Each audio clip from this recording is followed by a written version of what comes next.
यहाँ सैकड़ों की संख्या में लोग हेमा मालिनी का इंतजार कर रहे थे और फिर माइक पर आते ही हेमा ने फिल्मों से जुड़ी दिलचस्प बातें करना शुरू कर दिया। आप हंसने लगे, मैं बात तो थोड़ा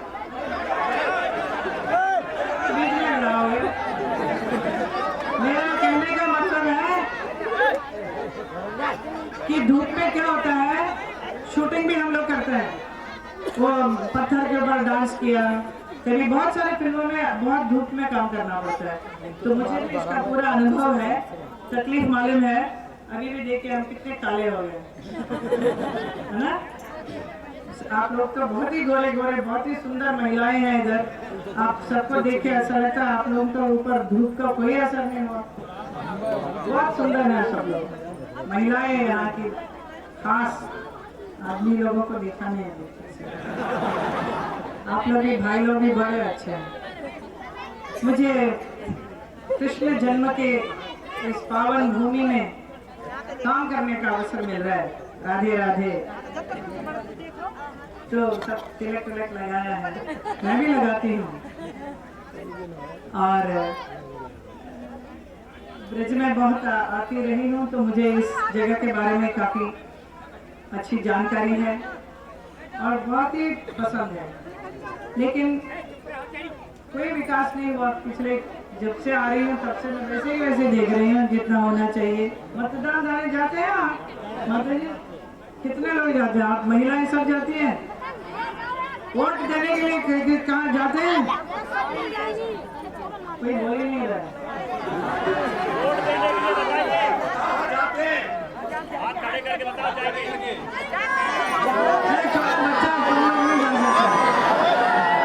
बच्चा लोग नहीं जा सकते, महिलाएं और आप सब लोग मतदान डालने के लिए जाएंगे।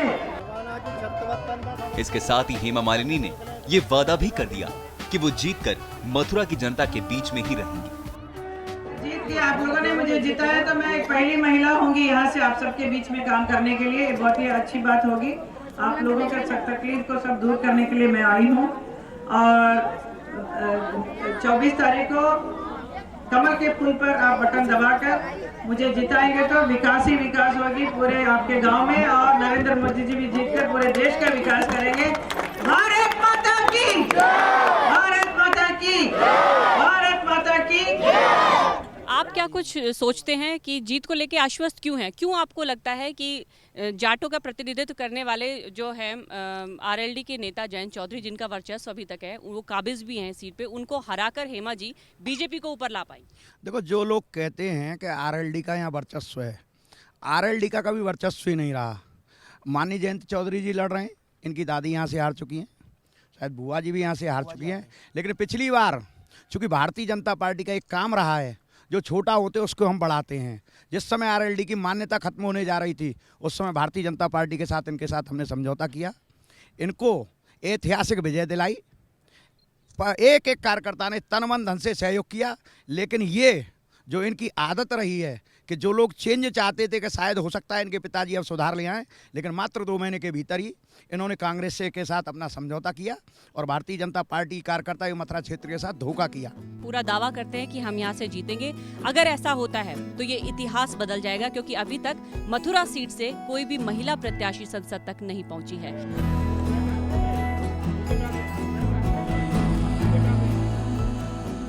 तो चुनाव प्रचार का अभियान जो सुबह से शुरू हुआ था, अब लगभग थमने को है। हालांकि अभी भी कुछ कार्यक्रम बाकी है। थोड़ी थकान थी, एक आराम के बाद, एक ब्रेक के बाद अब फिर से हेमा जी निकलने वाली हैं चुनाव प्रचार के अगले पड़ाव के लिए। उनसे कुछ बातें करते हैं, चंद सवाल करते हैं, जानते हैं कि आज जब लोगों के बीच गई किस तरह का उन्होंने बॉडी लैंग्वेज से, कैसे भी, किस तरह का अनुभव उनका रहा। हेमा जी, उत्साह तो बहुत ज़्यादा था भीड़ में आपको देखकर। स्पेशली महिलाओं के लिए मैं आपसे पूछना चाहूँगी, यहाँ पे 16 लाख वोटर्स में से 7.5 लाख तो सिर्फ महिलाएं हैं। महिलाएं आपके साथ आएँ, आगे आएँ, उनके लिए आपका क्या संदेश है, क्या कुछ कहना चाहते हैं? कि महिलाएं सब मुझे ज़रूर देखना चाहते हैं। बहुत बहुत प्यार से सब लोग आए, आपने देखा होगा सब, और वोट भी देना चाहते हैं। वो सबका कहना यही है कि यहाँ पे कुछ काम ही नहीं हुआ है, पिछले 5 साल से कुछ नहीं हुआ है, हम लोग बहुत परेशान हैं। कोई औरत, बुढ़ी औरत लोग थे, बुज़ुर्ग एकदम, वो भी रोने लगी थी। जो मैंने ये सब देखा तो बड़ा दुख हुआ। और बॉडी लैंग्वेज क्या है, वो काफ़ी लोग स्टेज पे सब लोग चढ़ जाते हैं, वो थोड़ा सा दिक्कत होती है। एक अजीब सा संयोग है हेमा जी कि पिछली बार आपने जिनके लिए प्रचार किया आज वो आपके सामने खड़े हैं, हालांकि सत्ता अभी उनके पास है। अब आप इसको कंपटीशन के तौर पे कैसे देखेंगी कि उनके लिए आपने प्रचार किया, वो जीते भी, अब आपके सामने? नहीं, आप जीते हैं क्योंकि वो उस वक्त मैंने इसलिए प्रचार किया था कि वो हमारे साथ थे, हमारे पार्टी में थे। अभी पार्टी जीत गया और पार्टी चेंज कर लिया वो, और उन्होंने यहाँ पे काम किया नहीं कुछ भी।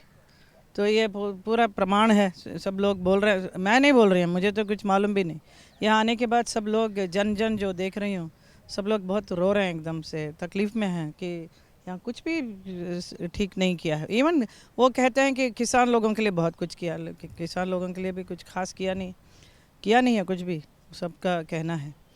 तो एक चीज़ से आपको बहुत गुस्सा आया था, आप वो काफ़ी खबरों में भी थी, ऐसी रोड बना देंगे आपके गालों जैसी। अब आप खुद राजनीति में हैं, अब इस तरह के बयानों को लेकर आप क्या सोचती हैं, या फिर आपको इस तरह का जब वादा करना हो कि मैं यहाँ की सड़कें ठीक कर दूंगी, क्या मतलब? मैं सड़क बनाऊंगी, बहुत कोशिश करके जितना हो सके मैं सब ज़रूर करना चाहती हूँ और करूँगी मैं। और मैं ऐसी हूँ कि अगर मैंने कुछ प्रण लिया तो मैं ज़रूर करती हूँ। जब आप प्रचार करती हैं और लोग इस तरह की फरमाइश आपसे करने लगते हैं, हेमा जी वो सुना दीजिए, डायलॉग सुना दीजिए, एक तो इतनी थकान, इस तरह की दिनचर्या, चेहरे पे शिकन नहीं, हालांकि पसीना। सुनिए, एक फिल्म स्टार की एक इमेज है उनमें, उनके मन में, तो वो बहुत ही प्यार से इसलिए देखने के लिए आते हैं। लेकिन मैं राजनीति की बात करती हूँ, चुनाव के बारे में बात करती हूँ, हमें वोट देने के लिए कह रही हूँ, ये सब मानेंगे सब कुछ। तो उनको ज़रा सा खुश रखने के लिए कहीं कहीं भी बोला, आज भी एक जगह पे बोला था, क्योंकि वो पीछे से बहुत लगा हुआ था, one elderly man, so I felt little okay, चलो हम बोल देते हैं। मैम, अगर आप वाकिफ़ हों, न्यूज़ एक्सप्रेस ने एक स्टिंग भी किया है कि किस तरह से डमी कैंडिडेट को खड़ा करके मेन उम्मीदवार को हराया जाता है। आप इस स्टिंग ऑपरेशन को लेकर कुछ कहना चाहें न्यूज़ एक्सप्रेस के लिए? मैं न्यूज़ एक्सप्रेस को बहुत बहुत धन्यवाद करूँगी, क्योंकि ये बहुत ज़रूरी है। आई मीन स्टिंग ऑपरेशन जो होता है मुझे मालूम नहीं कैसा होता है, लेकिन आपने ये खुलासा किया कि मेरे नाम का किसी दो व्यक्तियों को खड़ा किया गया था हेमा मालिनी नाम से, क्योंकि मेरा नाम जो है बहुत ही अलग है, डिफरेंट है।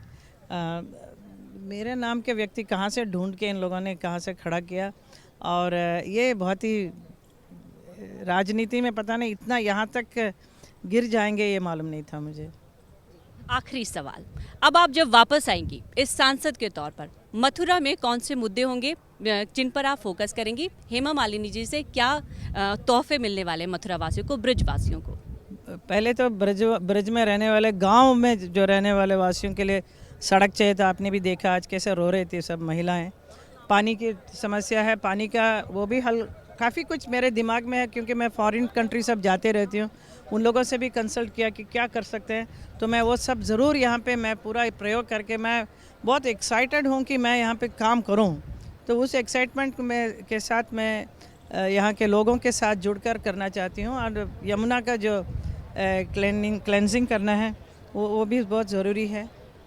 This are the lot of things, मैंने आज सुबह भी बताया आपको काफ़ी चीज़ें, अभी काफ़ी वेट कर रहे हैं लोग जाने के लिए। बहुत बहुत शुक्रिया हमसे बात करने के लिए।